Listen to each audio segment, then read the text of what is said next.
Hello everyone, welcome back to commerce classes. आज के इस वीडियो में हम डिस्कस करेंगे class 11th business studies chapter number 1 का टॉपिक ऑब्जेक्टिव्स ऑफ बिजनेस। काफ़ी टाइम बाद हम बिज़नेस के क्लासेस स्टार्ट कर रहे हैं। जो लास्ट क्लास हमने स्टार्ट की थी उसमें हमने trade and auxiliaries to trade के बारे में डिस्कस किया है। And today we are going to discuss objectives of business. Objective means कोई भी एम, कुछ आप एम लेके चलते हैं कि हमें आगे जाके उस चीज़ को अचीव करना है। एज इट इज़ बिजनेस भी जब अपना एक्टिविटी परफॉर्म करता है या अलग अलग वर्क को परफॉर्म करता है तो वो कुछ क्या करता है, कोई ऑब्जेक्टिव को अपने साथ लेके चलता है कि 10 इयर्स या फिर 5 इयर्स में वो उस पर्टिकुलर थिंग को अचीव कर लेगा। तो ये ऑब्जेक्टिव्स जो होते हैं ये हर एरिया में ज़रूरी होते हैं। ठीक है, तो यहाँ पे according to book objectives are needed in every area that influence the survival and prosperity of business. किस लिए? हमारे सर्वाइवल के लिए और बिजनेस के प्रॉस्पेरिटी के लिए क्या चाहिए? ऑब्जेक्टिव्स होना ज़रूरी है। जैसे स्टार्टिंग में जब बिज़नेस स्टार्ट होता है तो वो सोचता है कि मैं बस सर्वाइव कर जाऊँ। तो जैसे जैसे टाइम आपका बढ़ता है वैसे वैसे जो आपकी ऑब्जेक्टिव्स होती है वो भी क्या होती है? बढ़ती जाती है, या फिर हम कह सकते हैं आपके objectives time to time change होती रहती है। Next thing, since a business has to balance a number of needs and goals, it acquire multiple objectives। तो बिजनेस को कई सारे गोल्स और नीड्स को क्या करना पड़ता है? बैलेंस करना पड़ता है। सभी चीज़ों को ध्यान में रखते हुए काम को करना पड़ता है। इसीलिए हम कह सकते हैं कि जो बिजनेस होता है उसके मल्टीपल ऑब्जेक्टिव्स होते हैं। मल्टीपल मतलब एक नहीं, कई सारे ऑब्जेक्टिव्स होते हैं जिसको फुलफिल करने के लिए एक पर्टिकुलर ऑर्गेनाइजेशन कंटिन्यूअसली काम करता है। It can not follow any one objective and expect to achieve excellence. ये कोई एक ऑब्जेक्टिव को फॉलो नहीं करता है और उसी में एक्सीलेंस अचीव करने की कोशिश नहीं करता है। यहाँ पे जो ऑर्गेनाइजेशन होते हैं ये कई सारे ऑब्जेक्टिव्स को फॉलो करते हैं, कई सारी ऑब्जेक्टिव्स को अचीव करने की कोशिश करते हैं। Next, objectives have to specific in every area and sphere of business. Specific होना चाहिए कि हर एरिया में हमें कितना, कौन सी ऑब्जेक्टिव को अचीव करना है। तो स्पेसिफिकली आपकी क्लासिफिकेशन होना चाहिए कि हमें क्या अचीव करना है। Next, objective also enables a business to analyze their own performance and take steps as necessary to improve their performance in future. Objectives क्या करता है? बिजनेस को अनेबल करते हैं कि वो अपनी परफॉर्मेंस को एनालाइज कर सके और फ्यूचर में अपनी उस परफॉर्मेंस को इम्प्रूव कर सके। फॉर एग्ज़ाम्पल, आप एज ए स्टूडेंट, आपके लिए इम्पॉर्टेंट है कि आप प्रेजेंट टाइम में जो आपके टेस्ट दे रहे हैं उसके मार्क्स को, उस परफॉर्मेंस को एनालाइज करिए, प्लस फ्यूचर में जो परफॉर्मेंस होगी उसको इम्प्रूव करने के लिए कोशिश करिए। तो इसी तरीके से आप ऑब्जेक्टिव लेके चलते हैं कि नेक्स्ट टेस्ट हम अच्छा मार्क्स गेन करेंगे। नेक्स्ट थिंग, अब इसी तरीके से ऑर्गेनाइजेशन के कुछ इंपॉर्टेंट ऑब्जेक्टिव्स हैं जिसके बारे में हम डिस्कस करेंगे one by one. So let's start. First objective is market standing. Market standing क्या होता है? Marinating goodwill and reputation of one's business is paramount to succeed and prosper. तो यहाँ पे क्या है? अपनी गुडविल को बना के रखना, अपनी बिजनेस की रेपुटेशन को बना के रखना, ये किसी भी बिजनेस को सक्सीड करने के लिए और प्रॉस्पर बनने के लिए बहुत ही ज़्यादा इम्पॉर्टेंट है। ठीक है, यही पैरामाउंट मीन्स कि सबसे इम्पॉर्टेंट है। अगर आपको कंटिन्यू सक्सेस पानी है और अपनी जो प्रॉस्पेरिटी है उसको मेंटेन करके रखना है तो आपको अपने ऑर्गेनाइजेशन की गुडविल और रेपुटेशन को भी मेंटेन करके रखना पड़ेगा। ठीक है, इस पे ध्यान देना पड़ेगा। Next, it helps in forming a distinct identity in the market and is referred to as market standing in relation to its competitor। ये क्या कहता है? इसके अकॉर्डिंग ये है कि आपके प्रोडक्ट की या आपकी जो कंपनी है उसकी एक डिफरेंट आइडेंटिटी मार्केट में बनाता है। ठीक है, जिसकी वजह से आपकी जो ऑर्गेनाइजेशन है या जो आपकी कंपनी है वो इतने सारे कॉम्पिटिटर्स के बीच में मार्केट में स्टैंड करती है, खड़ी रहती है और अच्छा परफॉर्म करती है। एग्ज़ाम्पल के लिए जितने भी ब्रांडेड आपके चीज़ें आती हैं, फॉर एग्ज़ाम्पल आप बूट की चीज़ें ले, ठीक है, बोट की चीज़ें ले लें। इसके अलावा आपका आ गया शूज़ में बहुत सारी हैं, नाइक के हो गए, कैंपस हो गए, ऐसे करके ब्रांड्स है। ये ब्रांड मार्केट में कई सारे कॉम्पिटिटर होने के बाद भी क्या है, कंटिन्यू स्टैंड कर रहे हैं। एग्जांपल के लिए मैगी जो है आपकी क्या कर सकते हैं, कंटिन्यू स्टैंड कर रही है। आज नहीं, इतने सालों से कंटिन्यू मैगी चल रही है। उसकी जगह पे कई सारे प्रोडक्ट आए हैं बट स्टिल उसकी जो रेपुटेशन है वो कंटिन्यू बनी हुई है। इसी तरीके से एक और प्रोडक्ट की बात कर लेते हैं तो जो बेबी प्रोडक्ट्स में आते हैं, आपने सुना होगा ग्राइप वाटर। उस ग्राइप वाटर की जो इम्पॉर्टेंस है वो ये है कि बेबी के जब दांत निकलते हैं तो वो उसको दर्द नहीं होता या फिर कोई प्रॉब्लम नहीं होती। तो यहाँ पे ये जो प्रोडक्ट है, हिस्ट्री में आप पढ़े होंगे ग्राइप वाटर के बारे में, और आज तक वो आपका वो प्रोडक्ट कंटिन्यू चल रहा है। इट मीन्स मार्केट में उसकी एक रेपुटेशन है, उसकी वो गुडविल है, दैट इज़ वाई इतने लॉन्ग टर्म से अभी तक एग्जिस्ट कर रहा है। पार्ले जी बिस्किट, ऐसे बहुत सारे अनलिमिटेड एग्जांपल्स एक तरीके से आप देख सकते हैं जिनकी मार्केट स्टैंडिंग बहुत सारे कॉम्पिटिटर्स आने के बाद भी कंटिन्यू बनी हुई है। मार्केट स्टैंडिंग मतलब बस यही है कि बहुत सारे कॉम्पिटिटर्स के होने के बाद भी आपका प्रोडक्ट अच्छा परफॉर्म कर रहा है, आपकी प्रोडक्ट की वैल्यू है मार्केट में, आपके गुड्स की रेपुटेशन है, इसी को कहा जा रहा है, या आपकी कंपनी की रेपुटेशन है मार्केट में। करंट में आप जियो पेट्रोल पंप या फिर पेट्रोल का ले सकते हैं कि अगर आप देखिए तो जियो बहुत से ज़्यादा आगे क्या है, बढ़ रहा है। तो इसी तरीके से a business enterprise must aim at standing on stronger footing in terms of offering competitive products at a reasonable price to its customer and serving them to their satisfaction। तो यहाँ पे जो एक एंटरप्राइज होता है उसको ये एम करके चलना चाहिए कि उन्हें स्ट्रॉन्गर फुटिंग मतलब अपने मार्केट में अपनी जो जड़ है वो एकदम से मजबूत बना के रखनी है, अपने कॉम्पिटिटर्स के कंपैरिजन में अपने जो कस्टमर्स है उनको रीज़नेबल प्राइसेस पे गुड्स को प्रोवाइड करे और ज़्यादा से ज़्यादा सेटिस्फेक्शन उस गुड्स से कस्टमर्स को प्रोवाइड करने की कोशिश करे, सो दैट आपका जो कंपनी है वो कंटिन्यू मार्केट में बनी रहे। तो ये पहला हमारा था market standing. In short we can say that to stand ourself और to stand in the market having a lots of competitors, बहुत सारे कॉम्पिटिटर्स होने के बाद भी हम मार्केट में क्या रहें, खड़े रहें, मार्केट में बने रहें, हमारी रेपुटेशन बनी रहे, इसे कहते हैं मार्केट स्टैंडिंग। एग्जाम्पल के लिए आपके पास बहुत सारे प्रोडक्ट्स हैं, आप कोई भी डेयरी मिल्क चॉकलेट को ले लीजिए या कोई भी चॉकलेट वगैरह या कोई भी प्रोडक्ट ले लीजिए, ये आपके मार्केट स्टैंडिंग का एग्जाम्पल है। Next, innovation. इनोवेशन मतलब ये है कि आपका प्रोडक्ट जो है ऐसे ही नहीं आगे बढ़ेगा या आपकी मार्केट की रेपुटेशन ऐसे ही नहीं बनेगी। हमने पढ़ा है बिज़नेस जो होता है डायनेमिक होता है।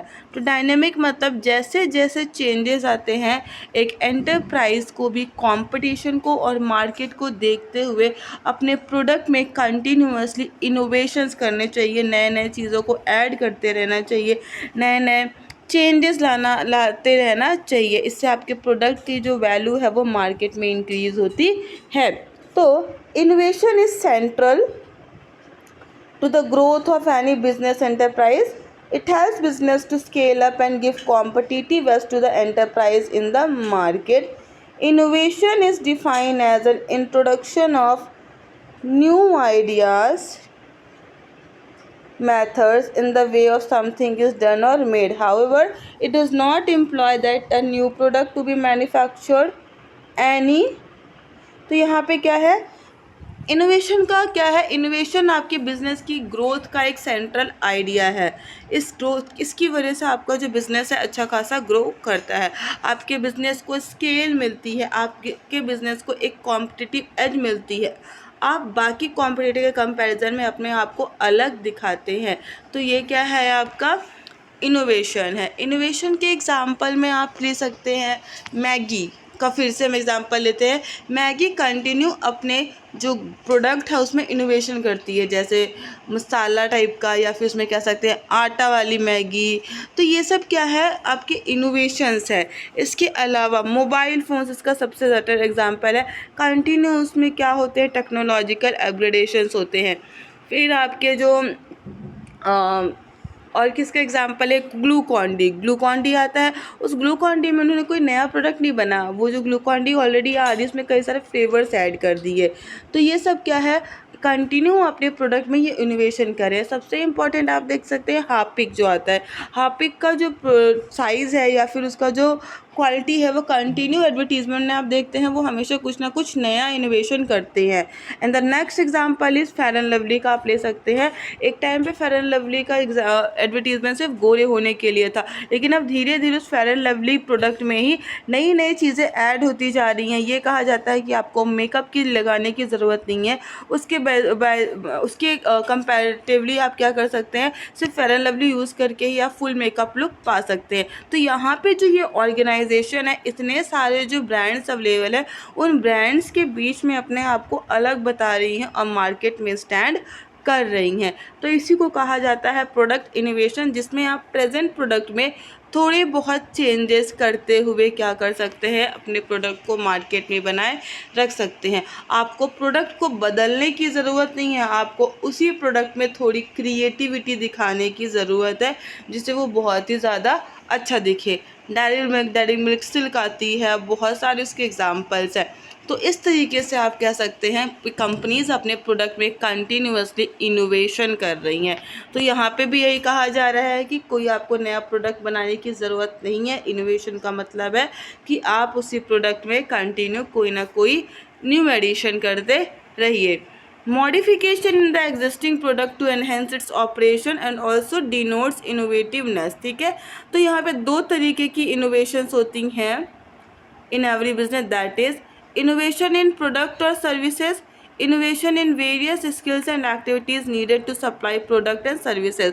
या तो आप प्रोडक्ट में इनोवेशन करेंगे, या तो फिर आप क्या करेंगे, स्किल्स में और एक्टिविटीज़ में इनोवेशन ऐड करेंगे, ताकि उस प्रोडक्ट को जल्दी सप्लाई किया जा सके, उस प्रोडक्ट को जल्दी सर्विस दी जा सके उससे रिलेटेड। तो यहाँ पे इनोवेशन में सिर्फ प्रोडक्ट्स में चेंजेस नहीं है, आपके स्किल्स में, आपकी एक्टिविटीज़ में भी चेंजेस लाना क्या है, इनोवेशन कहलाता है। फॉर एग्जांपल हम एग्रीकल्चर का एक एग्जांपल ले सकते हैं, उससे आप समझ जाएंगे कि अर्लियर आप सोच सकते हैं कि जो आपके एग्रीकल्चर था वो ट्रेडिशनल मेथड से होता था, बट हमने इनोवेशन किया और आज के टाइम में हम जो प्रोडक्शन का मेथड है उसको चेंज कर दिए और नए तरीके से कर रहे हैं।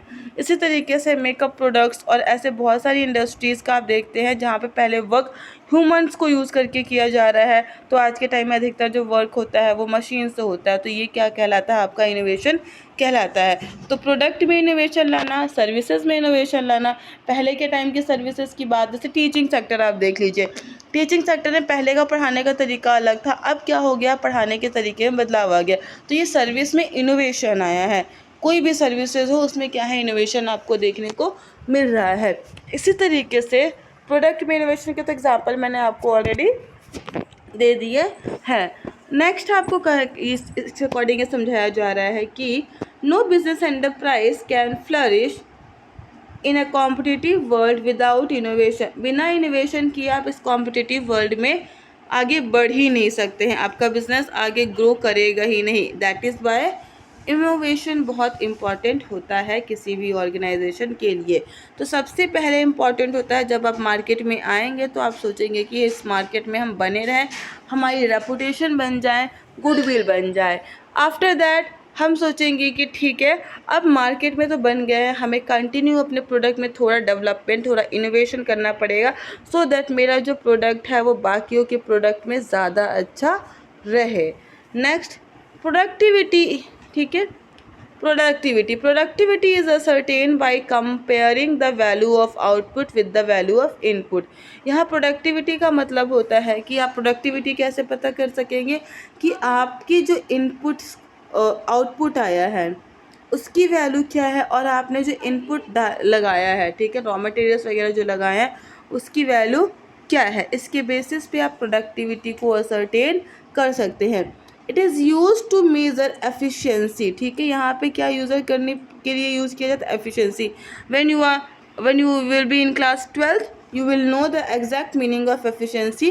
तो अभी के लिए बस बता सकती हूँ कि एफिशिएंसी का मतलब होता है कॉस्ट से रिलेटेड, कि प्रोडक्टिविटी कंसेप्ट से ये पता चलता है, ये ऑब्जेक्टिव को लिखते हुए ये देखा जाता है कि organization will always to try to minimize their cost. जो ऑर्गेनाइजेशन होता है वो कंटिन्यूसली इस बारे में सोचता है कि कैसे भी करके हमारी जो कॉस्ट कम है। इट मीन्स जो हम रॉ मटेरियल लगा रहे हैं और जो गुड्स हमारे प्रोड्यूस हो रहे हैं उसमें हमको बहुत ज़्यादा खर्चा ना आए, कम लागत में हम ज़्यादा प्रोडक्शन कर सकें, इसीलिए यह प्रोडक्टिविटी कंसेप्ट कहा गया है। तो इसीलिए यहाँ पे कहा जा रहा है कि प्रोडक्टिविटी कंसेप्ट मेज़र करता है एफिशिएंसी, और एफिशिएंसी किससे रिलेटेड है, आपकी कॉस्ट से रिलेटेड है। In order to ensure continuous survival and progress every enterprise must aim at greater productivity through the use of available resources।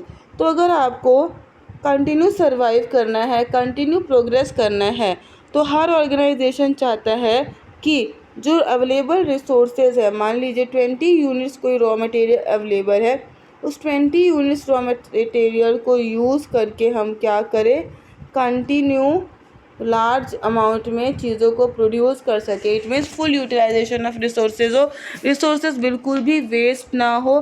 तो यहाँ पे आपका तब जाके क्या होगा, प्रोडक्टिविटी कॉस्ट आएगी, अच्छे से मैनेज होगी। तो पहला कंसेप्ट था कि मार्केट में हमको बने रहना है, कॉम्पिटिटर्स के बीच में अड़े रहना है, हमको मार्केट से बाहर नहीं निकल जाना है। सेकंड कहता है कि आपको क्या करना है, अपने प्रोडक्ट में इनोवेशन, अगर आपको मार्केट में कंटिन्यू स्टैंड करना है तो आपको अपने प्रोडक्ट में इनोवेशन करने की ज़रूरत है। विदाउट इनोवेशन आप यहाँ से नहीं जा सकते, रह नहीं सकते हैं, मार्केट में स्टैंड नहीं कर सकते हैं। नेक्स्ट कहता है कि बिजनेस ऑर्गेनाइजेशन हमेशा ये ट्राई करता है कि उसकी जो कॉस्ट आए कम आए, जितना हो सके वो रिसोर्सेज का क्या कर सके, फुल यूटिलाइजेशन करे। फुल यूटिलाइजेशन मतलब एक भी रिसोर्स वेस्ट ना हो, जैसे हम बोलते हैं पैसा वसूल काम, उसी तरीके से यहाँ पे काम होना चाहिए। अब इसके अलावा है फिज़िकल और फाइनेंशियल रिसोर्सेज, ठीक है। फिजिकल और फाइनेंशियल रिसोर्सेज के अकॉर्डिंग कहा जा रहा है, any business require physical resources like plant, machine, office etcetera, and financial resources that is fund to be able to produce supply goods and services. दो तरीके के रिसोर्सेज की रिक्वायरमेंट होती है किसी भी बिजनेस में, एक होती है फिजिकल और एक होती है फाइनेंशियल।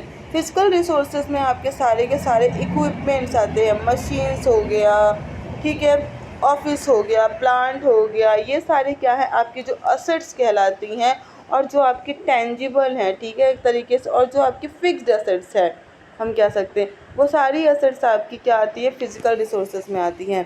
फाइनेंशियल रिसोर्सेज में अब अगर आपको मशीन ख़रीदनी है तो मशीन ख़रीदने के लिए आपको मनी की ज़रूरत है।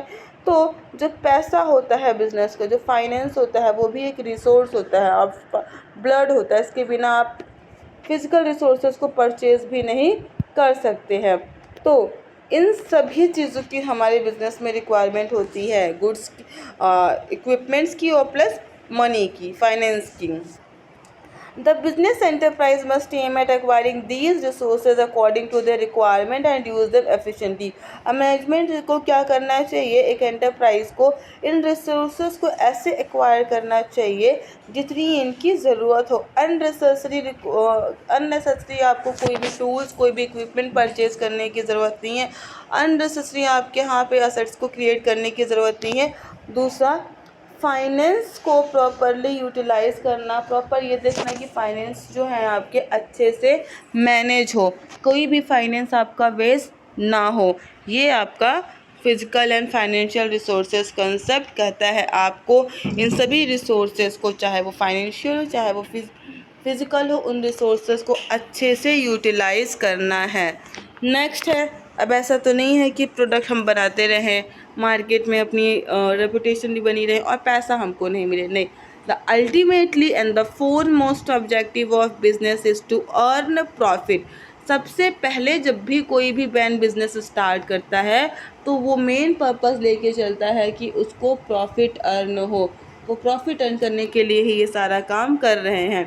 तो one of the objective of business to earn profit on the capital employed, जो भी पैसा उसने लगाया है उस पैसे को कहते हैं कैपिटल एम्प्लॉयड। ये कैपिटल एम्प्लॉयड का मतलब है कि आपने ऑर्गेनाइजेशन में गुड्स को प्रोड्यूस करने में जितने भी पैसे को खर्च किया है उससे आपको अच्छा खासा प्रॉफिट मिले, ठीक है, मतलब कॉस्ट से आपको अच्छी खासी रिवेन्यू जनरेट हो।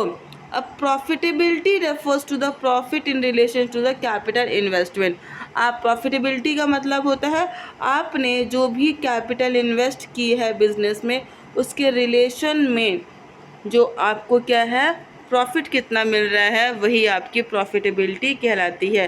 एवरी बिजनेस, हर बिजनेस को एक reasonable amount of profit earn करना चाहिए सो दैट वो सरवाइव कर सके, ग्रो कर सके। इन दोनों के लिए एक बिज़नेस को एक मिनिमम अमाउंट ऑफ प्रॉफिट तो कंटिन्यू अर्न करना चाहिए, क्योंकि कंटिन्यूसली अगर आप मार्जिन लाइन पे चलेंगे, सिर्फ कॉस्ट को कवर करेंगे तो आगे आपके सर्वाइवल में प्रॉब्लम क्रिएट करेगा और बहुत ज़्यादा दिन तक आप मार्केट में टिके नहीं रह सकते हैं। And the last objective of management is social responsibility. So आपका जो ऑर्गेनाइजेशन है वो सोसाइटी का पार्ट है, तो सोसाइटी का पार्ट होने के नाते आपकी रिस्पॉन्सिबिलिटी बनती है कि आप सोसाइटी के बेटरमेंट के लिए कुछ काम करें। एग्जाम्पल के लिए एक टाइम था शांति बादाम मामला में एजुकेशन के लिए उसका 1% या 2% जाता था। इसी तरीके से हर ऑर्गेनाइजेशन को सोशल मैसेज या कुछ भी करके सोसाइटी के बेनिफिट के लिए भी काम करना है, क्योंकि अगर आप सिर्फ प्रॉफिट ध्यान देंगे तो उससे भी आपको प्रॉब्लम होगी। आपको कुछ ना कुछ सोसाइटी के लिए काम करना ज़रूरी है। Then social responsibility refers to the obligation of business firms to contribute resources for solving social problems and work in a social desirable manner। तो ये जो बिज़नेस के रिसोर्सेज हैं ये आपके सोशल प्रॉब्लम को सॉल्व करने में हेल्प करे और दूसरा सोसाइटी को और एक ऐसे डिज़ायरेबल मैनर में काम करना जिससे आप समाज को या फिर एनवायरनमेंट को बहुत ज़्यादा डेंजर या फिर हार्म ना पहुंचाए। इससे सोसाइटी बेटर रहेगी और ऑर्गेनाइजेशन के लिए भी ये अच्छा होगा। देयर आर 6 ऑब्जेक्टिव जिन्हें हमने यहाँ भी पढ़ा है। First, market standing, which means आपको और मार्केट में बने रहना है, कंटिन्यू एग्जिस्ट करना है और अपनी रेपुटेशन बनानी है। इनोवेशन मतलब एग्जिस्ट रहते हुए, रेपुटेशन बनाते हुए आपको अपने प्रोडक्ट में नए नए चेंजेस लाने हैं या फिर अपने काम करने के तरीके में चेंजेस लाने हैं, इसे हम इनोवेशन कहते हैं। प्रोडक्टिविटी का मतलब होता है कि आपका जो गुड्स प्रोड्यूस हो रहा है उसमें कॉस्ट कम आए, जितना आप रिसोर्सेज को यूज़ करें उसके कंपैरिजन में जो प्रोडक्शन हो रहा है वो ज़्यादा। It means resources come use हो और गुड्स ज़्यादा प्रोड्यूस हो हमारा। इसके बाद अर्निंग प्रॉफिट, हर ऑर्गेनाइजेशन क्या करता है प्रॉफिट अर्न करने के लिए काम करता है। बिना प्रॉफिट के कोई भी ऑर्गेनाइजेशन आगे कंटिन्यू नहीं कर सकता। तो किसी भी ऑर्गेनाइजेशन के सर्वाइवल के लिए, ग्रोथ के लिए प्रॉफिट बहुत ज़्यादा इम्पॉर्टेंट है। Physical and financial resources, physical resources वो रिसोर्सेज होते हैं जो बिजनेस में आपके फिक्स असेट्स कहलाते हैं। फाइनेंशियल रिसोर्सेज आपसे मनी से रिलेटेड होते हैं, फाइनेंस से रिलेटेड होता है। ऑर्गेनाइजेशन को बैलेंस बनाना चाहिए, कितना फिजिकल रिसोर्स होना चाहिए, कितना फाइनेंस। दूसरा चीज़, फाइनेंस रिसोर्सेज को किस तरीके से ऑर्गेनाइजेशन के अलग अलग पर्पस के लिए यूटिलाइज करना है, उसका मैनेजमेंट अच्छे से होना चाहिए। And the last is social responsibility. Being a part of society, it is the obligation of organization to perform some activities for the betterment of society और रिसोर्सेज को अच्छे से यूज़ करने, वेस्ट नहीं करना है और एनवायरनमेंट को हार्म नहीं करना है। These are the objectives of business. So I hope आपको समझ में आया होगा। टिल आज के लिए बस इतना ही। कल हम फिर मिलेंगे। नेक्स्ट टॉपिक है जो आपका बिजनेस रिस्क है, इससे रिलेटेड चीज़ों को पढ़ने के लिए। Till then, take care of yourself. Have a good day.